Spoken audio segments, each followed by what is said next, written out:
Praise the Lord. இன்றைக்கும் கூட ஒரு அழகான மோட்டிவேஷனல் வேர்ஸ் மூலம் அவங்க எல்லாரையும் சந்திப்பதில் மிகுந்த சந்தோஷம். யாத்ராகமம் 33ஆம் அதிகாரம் 14ஆம் வசனம். என் சமூகம் உனக்கு முன்பாக செல்லும். ஏன் கர்த்தருடைய சமூகம் நமக்கு முன்பதாக செல்ல வேண்டும்? பிரியமானவர்களே, அவருடைய சமூகம் நமக்கு முன்பதாக சென்றால்தான் கோணலான பாதைகள் எல்லாம் அவர் நேராக்குவாராம். கரடான பாதைகள் எல்லாம் அவர் சமமாக்குவாராம். ஆகையினால அவருடைய சமூகம் நமக்கு முன்பதாக செல்ல வேண்டும். அன்றைக்கும் கூட என்னாகமம் 9ஆம் அதிகாரம் 18ஆம் வசனத்தை எடுத்து பார்த்தீங்கன்னா தெரியும். கர்த்தருடைய கட்டளையின்படியே இஸ்ரவேல் புத்திரர் பிரயாணப்படுவார்கள். கர்த்தருடைய கட்டளையின்படியே பாளையம் இறங்குவார்கள். மேகம் வாசஸ்தலத்தின் மேல் தங்கியிருக்கும் நாளெல்லாம் அவர்கள் பாளையத்தில் தங்கி இருப்பார்கள். பிரியமானவர்களே, அன்றைக்கும் கூட இஸ்ரவேல் ஜனங்கள் அங்கே மேகம் பாளையத்தின் மேல் தங்கியிருக்கிற நாட்கள்ல அவர்கள் பிரயாணப்பட மாட்டார்கள். அதே நேரத்துல அந்த மேகம் மேலே எழும்பும் பொழுது அவர்கள் பிரயாணத்தை அவர்கள் தொடங்குவார்களாம். அப்படி கர்த்தருடைய கட்டளைகளின்படி எல்லாம் அவர்கள் செய்தார்கள். இன்றைக்கும் கூட நம்ம எங்கேயாவது ஒரு காரியத்தை நம்ம செய்வதற்காக நம்ம கடந்து போகிறோம் என்று சொன்னால், நாம் ஆண்டவருடைய கட்டளை நாம் தேடுகிறோமா? அவர் என்ன சொல்லுகிறார்? ஆண்டவருக்கு இது விருப்பமான காரியம் தானா? அவருடைய சித்தம் தானா? அந்த காரியத்தை நம்ம செய்வதற்கு முன்பதாக அந்த துவக்கத்திலேயே நம்ம ஆண்டவருடைய சித்தத்தை நாம் அறியறதற்காக நாம் பிரயாசப்படுகிறோமா? அன்றைக்கு இஸ்ரவேல் ஜனங்கள் ஆண்டவருடைய கட்டளையின்படியே பிரயாணம் பண்ணார்களாம். அந்த மேகம் மேல எழும்புச்சுன்னா அவங்க பிரயாணம் பண்ணுவார்கள். அது அடையாளம்.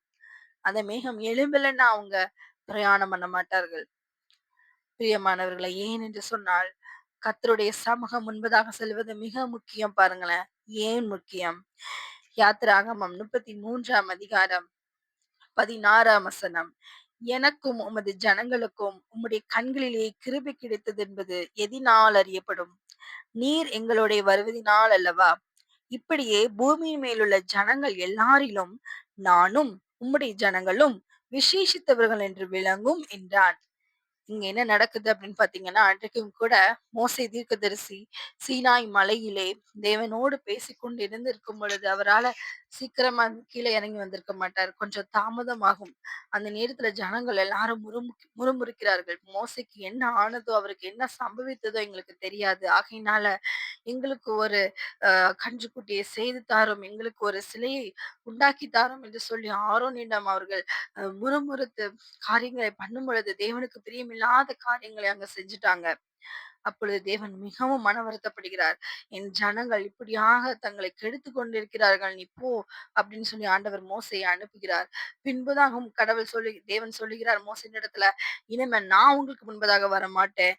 ஏன்னா நான் அப்படின்னு சொன்னேன்னா நீங்க வணங்கா கழுத்துள்ள ஜனங்கள், நீங்க என்ன கோபம் போட்டுக்கிட்டே இருப்பீங்க. எனக்கு ஒரு நிமிஷத்துல நான் உங்க எல்லாரையும் நான் என்ன பண்ணிடுவேன், நிர்மலமாக்கி போட்டுருவேன். ஆகையினால நான் வராம ஒரு தேவ தூதனை உங்களுக்கு முன்பதாக நான் அனுப்புகிறேன் என்று சொல்லி அன்றைக்கும் தேவன் கூறினார். அப்பொழுது மோசே மிகவும் மன வருத்தப்பட்டு அந்த ஜனங்கள் இஸ்ரவேல் ஜனங்கள் எல்லாரும் மிகவும் மனம் வருந்தி தங்களுடைய ஆபரணங்கள் எல்லாம் அவர்கள் கலத்தி போட்டார்கள் ஓரேபிலே. தேவனுடைய பிள்ளைகளே, ஆஹ் பின்பதாக மோசே தேவனிடத்தில் சொல்லுகிறார் பாருங்களேன். அப்பா, நீங்க எங்களுக்கு முன்பதாக வரலன்னா எங்களுக்கு உங்களுடைய கண்களை தயவு கிடைச்சது, கிருபை கிடைச்சதுன்னு சொல்லி நாங்க எதனால அறியப்படுவோம்? மற்ற ஜனங்களுக்கும் எங்களுக்கும் என்ன வித்தியாசம்? நீங்க எங்களோட வருவதனால, அப்படி சமூகம் எங்களுக்கு முன்பதாக செல்வதனால நாங்க மற்ற ஜனங்களை காட்டிலும், இந்த பூமியில இருக்கிற சகல ஜனங்களை காட்டிலும் நாங்கள் விசேஷித்தவர்கள் என்று விளங்குமே அப்படி என்று அழகாக அவர் கேட்கிறார். நீர் எங்களோட வருவதினால் இப்படி பூமியில உள்ள ஜனங்கள் எல்லாரிலும் நானும் உம்முடைய ஜனங்களும் விசேஷித்தவர்கள் என்று விளங்கும் என்றானாம். நீர் எங்களோட வருவதனால பூமியில் உள்ள மத்த ஜனங்களை காட்டிலும் நானும் இஸ்ரவேல் ஜனங்களும் விசேஷித்தவர்கள் என்று விளங்கும் அப்படின்னு சொல்லி ரெக்வெஸ்ட் பண்ணி மோசே ஆண்டவரிடத்துல கேட்கிறார். பிரியமானவர்களை, இப்பொழுது தெரிகிறதா தேவனுடைய சமூகம் நமக்கு முன்பதாக செல்வது எவ்வளவு முக்கியம் என்று? தேவனுடைய பிரசன்னம், அவருடைய மகிமை, அவருடைய சமூகம், அவருடைய பிரசன்ஸ் நமக்கு முன்பதாக சென்றால் நாமும் இந்த பூமியில் இருக்கிற மற்ற ஜனங்களை காட்டிலும் விசேஷித்தவர்கள் என்று விளங்கும். அவருடைய சமூகம் நமக்கு முன்பதாக செல்வது மிகவும் முக்கியம். பிரியமானவர்களே, அன்றைக்கும் இஸ்ரவேல் ஜனங்கள் தேவனை துக்கப்படுத்துனதுனால, ஆண்டவர் என்ன சொன்னாரு? "நான் இனிமே உங்க முன்னாடி வரமாட்டேன். உங்களுக்கு ஒரு தேவதூதன அனுப்புறேன்" அப்படின்னு சொன்னாரு. இன்றைக்கும் நம்முடைய காரியங்கள்ல நாமும் பாவம் செய்தோம் என்றால், தேவனால் அவருடைய சமூகம் நமக்கு முன்பதாக வராது. அவரால நமக்கு முன்பதாக வர முடியாது. நம்முடைய பாளையத்தை நாம் பரிசுத்தமாக நாம் காத்துக்கொண்டோம் என்றால், அவருடைய சமூகம் நமக்கு முன்பதாக வரும் பிரியமானவர்களே.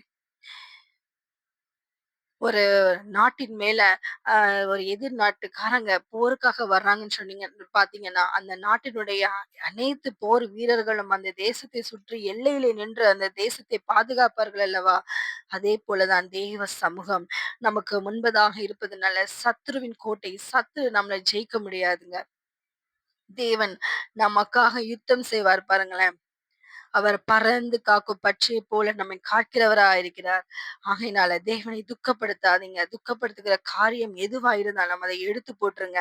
ஆண்டவர நம்ம துக்கப்படுத்திட்டோம்னா, அவருடைய சமூகம் நமக்கு முன்பதாக செல்லாது.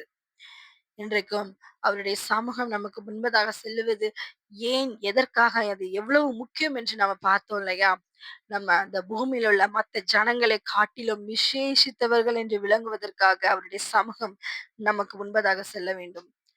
பிரியமானவர்களை எதிரியை வீழ்த்துவதற்கு, சத்துருவை முறியடிப்பதற்கு ஆண்டவருடைய சமூகம் இன்று நமக்கு முன்பதாக செல்ல தேவை முக்கியம். ஆகையினால பிரியமானவர்களே அவரை கலங்கடிக்கிற பாவத்தை நாம் செய்து, அவரை துக்கப்படுத்துகிற காரியத்தை நாம் செய்து, அவருடைய சமூகத்தை நாம் இழந்து போகாமல் இருக்க அழைக்கப்படுகிறோம். என்னோட கூட சேர்ந்து ஜெபிக்கலாமா?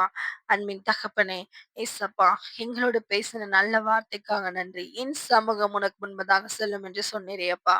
அன்றைக்கும் இஸ்ரவேல் ஜனங்கள் உம்முடைய கட்டளைகளின்படி எல்லாம் செய்தார்களே. அப்பா, உம்முடைய சித்தத்தை அறிந்தவர்கள் பிரயாணப்பட்டார்கள், பாளையம் இறங்கினார்கள். அதே போல நாங்களும் உம்முடைய சித்தத்தை அறிந்து எங்களுடைய காரியத்தை செய்ய, அப்பா எங்களுக்கு உதவி செய்யுங்க சுவாமி. அப்பா, நீர் எங்களுக்கு முன்பதாக செல்வதனால இந்த பூமியில இருக்கிற மத்த ஜனங்களை காட்டிலும் நாங்கள் எவ்வளவு விசேஷித்தவர்கள் என்பது விளங்குமே தகப்பனே. உம்முடைய சமூகம் எங்களுக்கு முன்பதாக சென்று எங்களை வித்தியாசப்படுத்தி எங்களை ஆசீர்வதிப்பீராக. எங்களை விசேஷித்தவர்களாக ஆக்குவீராகப்பா. உம்முடைய சமூகம் எங்களுக்கு முன்பதாக செல்வதற்கு தடையா இருக்கிற எங்களுடைய பாவங்கள், எங்களுடைய அக்கிரமங்கள், அப்பா எல்லாவற்றையும் நீங்க மன்னிங்க. எங்களை பரிசுத்தப்படுத்துங்க. தகப்பனே, எங்களை பரிசுத்தப்படுத்துங்க சுவாமி. நான் உங்களை பரிசுத்தமாக்குகிற கர்த்தர் நான் என்று சொன்னீரே. அப்பா எங்களை பரிசுத்தப்படுத்துங்கப்பா. எங்களுக்கு முன்பதாக உம்முடைய சமூகம் வரட்டும் சுவாமி. உம்முடைய சமூகத்தை, உம்முடைய பிரசன்ஸ மட்டும் எங்கள விட்டு எடுத்துறாதீங்க தகப்பனே.